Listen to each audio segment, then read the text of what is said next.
This episode is brought to you by Kia's first three-row, all-electric SUV, the Kia EV9, with available all-wheel drive and seating for up to 7 adults, with 0 to 60 speed that thrills you 1 minute and available lounge seats that unwind you the next. Visit kia.com/EV9 to learn more. Ask your Kia dealer for availability. No system, no matter how advanced, can compensate for all driver error and or driving conditions. Always drive safely.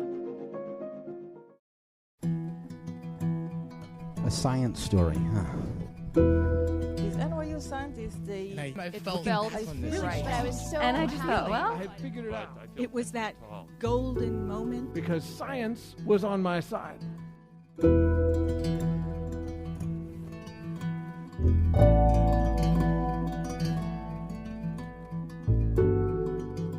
Hey everyone, I'm Ben Lilly, and welcome to the Story Collider, where we bring you true stories of how science has affected people's lives. This week's story is from Rowena Fletcher-Wood. The story was recorded in November 2013 at the Star of Kings in London. The evening was part of the Spot On London conference.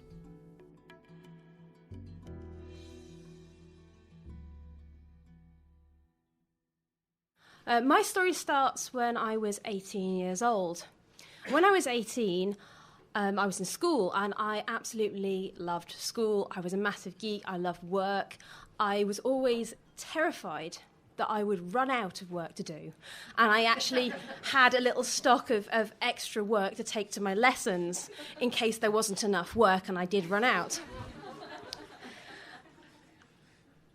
And this all came to a head when, in 2006, I interviewed to read chemistry at Somerville College, Oxford.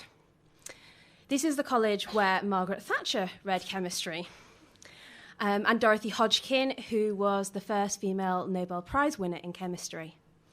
And I'd heard of Margaret Thatcher.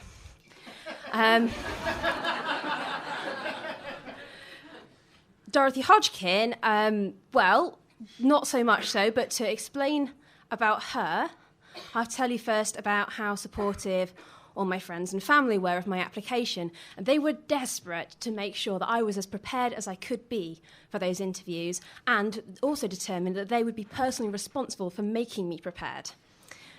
Not one of them was a chemist, but they were undaunted by this. And so for a start, my uncle tells me that I need to read lots and lots of newspapers because at Oxford, they were going to expect me to read newspapers regularly. And for chemistry, yes.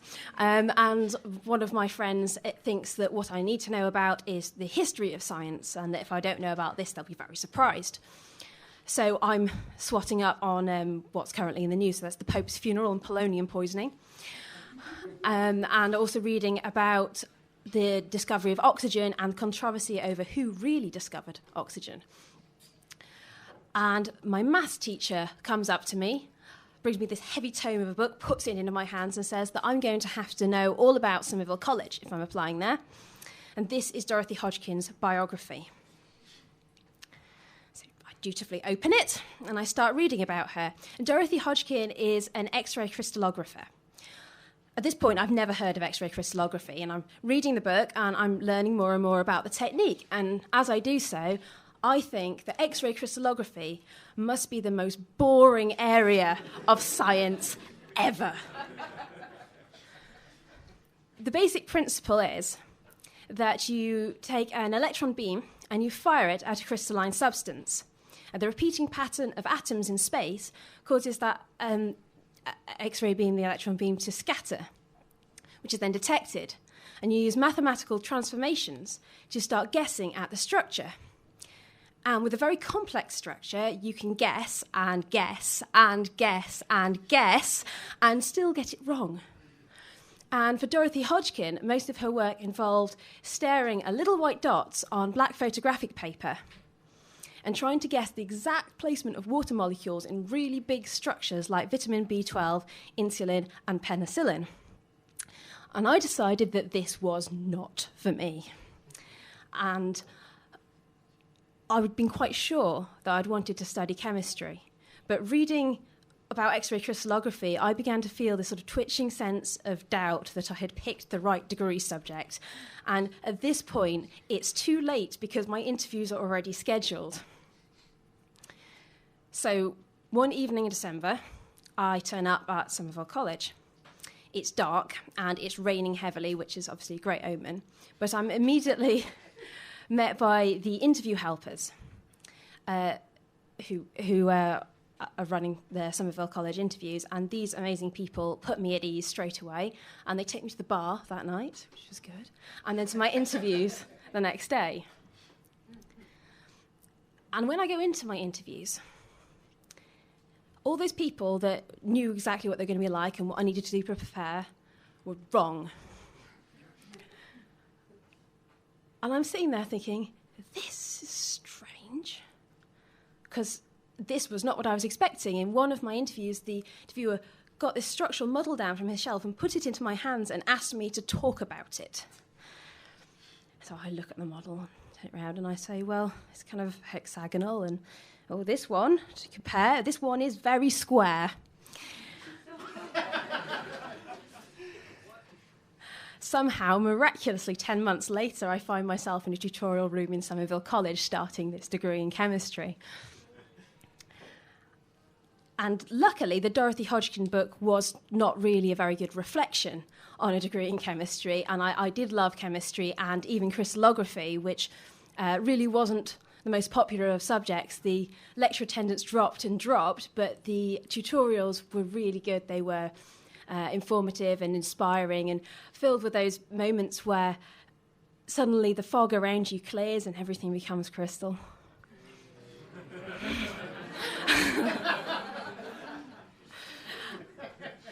So Oxford was exactly what I'd hoped it would be, and I threw myself into college life. I joined and ran for the committees for lots of clubs and societies, and I joined the interview team, helping run the interviews the following year, where I met an interesting variety of characters, including one young man named Guy, who decided that he would befriend me. And he effected this by getting me on my own and energetically telling me the story of his about a zombie invasion of Somerville College. I was quite stunned, obviously, by the story, but I must have given him the impression that I accepted his offer of friendship. Because after that, he used to turn up at my room unexpectedly, stride around it, talking to me for half an hour or so, perhaps administer a last-minute invitation to a ball or a party, and then disappear again just as suddenly. On one occasion, though, he did save me from a certain situation where my lab partner and I had decided to be really ambitious and get our third-year labs finished early in our second year. So we thought about this, and we went through the list of labs, and we picked the ones that had the most points. We could do the fewest labs and get done sooner.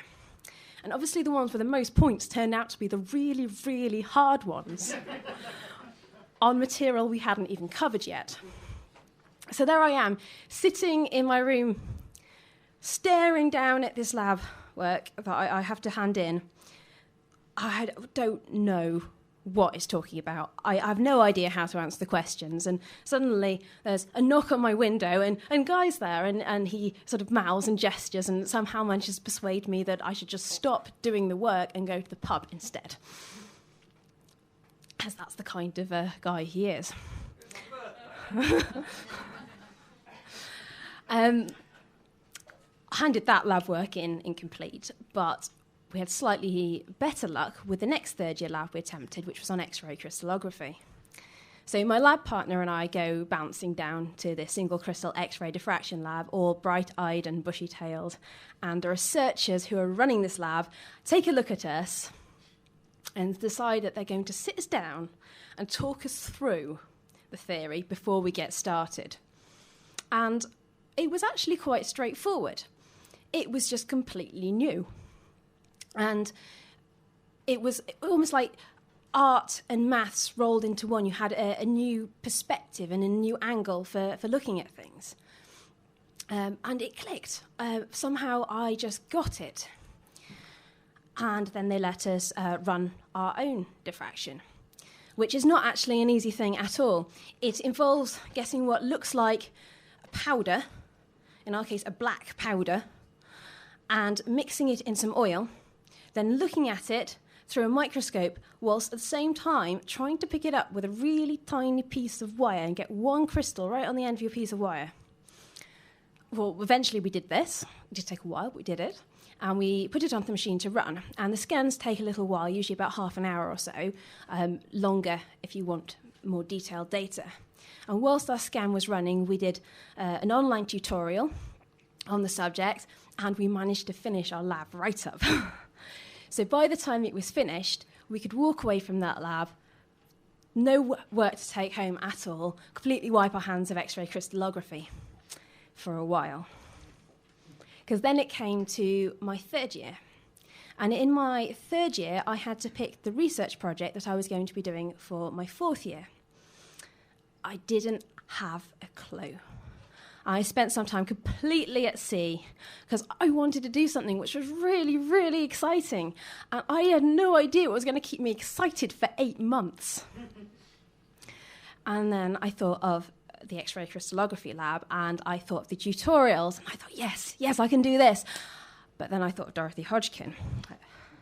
Oh dear, if I'm not careful, I'm going to end up as an X-ray crystallographer.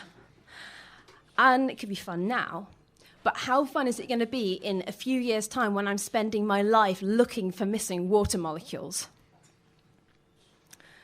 So I decided that I had a cleverer plan, and I applied to a lab group where they would make stuff first and then analyse it with X-ray crystallography so I get the best of both worlds. I was pretty pleased with this, but some of the other chemists disagreed with me, and they thought that the group that I had applied to join was one of the slackers groups. And you can imagine how much that worried me. I might not be enough work.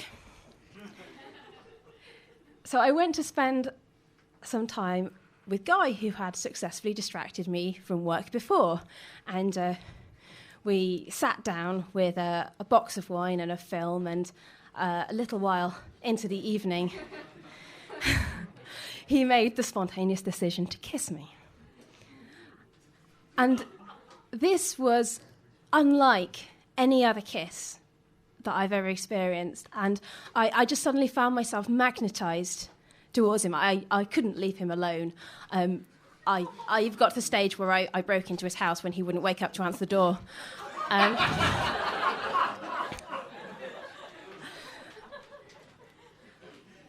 Obviously, this was distraction enough.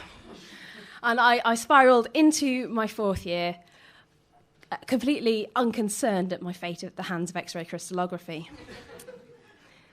A few months into my fourth year, we decided to go on this picnic date. And although we'd fast-tracked all the usual relationship hurdles like falling in love and moving in together, it was still quite early on in the relationship. And I remember feeling at the time anxious, concerned that, what if this date didn't work out? And I really wanted stuff to go well with this boy, and over-concerned, over-worried about everything. And of course, I shouldn't have worried about that at all. We had a great time. We got strawberries and dipped them in chocolate sauce. We drank Bucks Fizz, and then evening drawing on, lazing each other's arms, the guy turns to me and out of the blue asks me to marry him. And I was a little bit shocked, and it seems ridiculous thinking about it now, but at the time I said, "Are you serious?" He hadn't planned to propose. In fact, he hadn't known it was going to happen until it fell out of his mouth. But ever spontaneous, now he had made his decision. He was determined that that was the right decision, and he was going to stick by it. So he embarked on this explanation of why he had proposed. And I cut him short and said yes.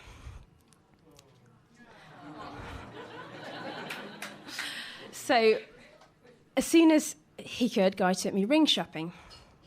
And I was very overwhelmed by the idea of a diamond ring, and that this is something that he wanted to buy for me. And even just thinking about being given a diamond ring made me feel a bit faint.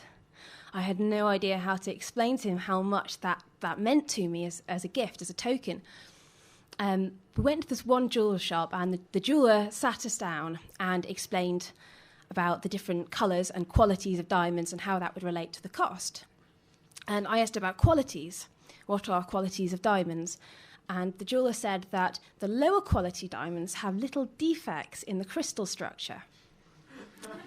You can see where I'm going with this. And I immediately said that I really wanted to have a diamond with defects in it, much to the jeweller's surprise and Guy's amusement, as I already had a plan. And once I got the ring and went back to work, I went scampering down to the single crystal X-ray diffraction lab, all bright-eyed and bushy-tailed, just like before. And I asked them if I could put my engagement ring in an X-ray diffractometer. So you'd normally put quite small crystals in an X-ray diffractometer, but there's no reason that you can't put a bigger one in if it's a whole crystal.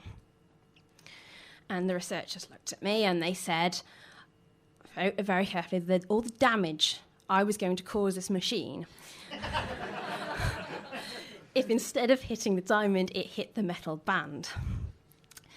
And then they got some red tack, and they helped me fit my ring into one of their brand new machines and very carefully align it with the X-ray beam.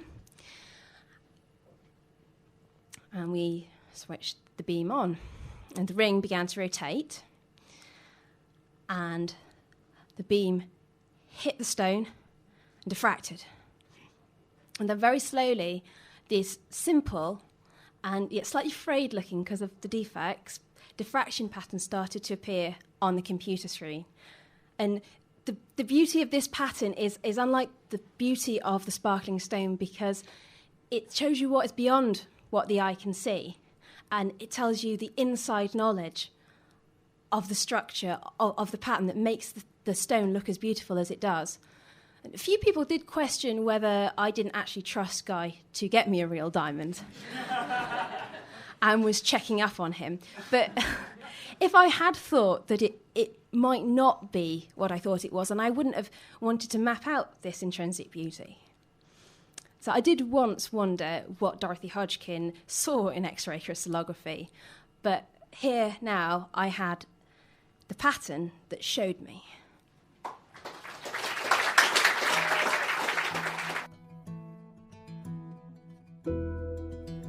That was Rowena Fletcher-Wood.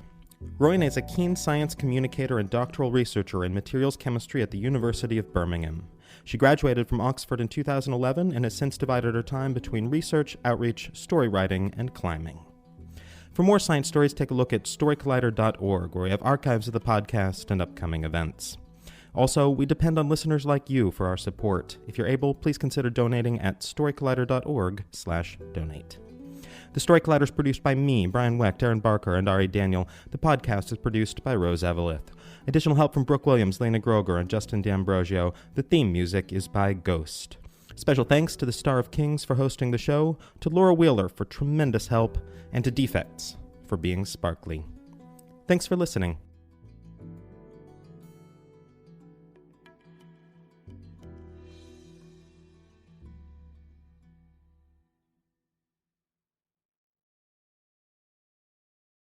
Let's talk about Medi-Cal. You have a choice, and Molina makes it easy, especially when it comes to the care you need.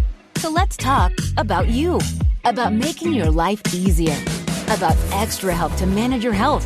Let's talk about your needs now and for the future. Nobody knows Medi-Cal better than Molina. It starts with a phone call. Call 866-420-5330 or visit meetmolinaca.com. Let's talk today.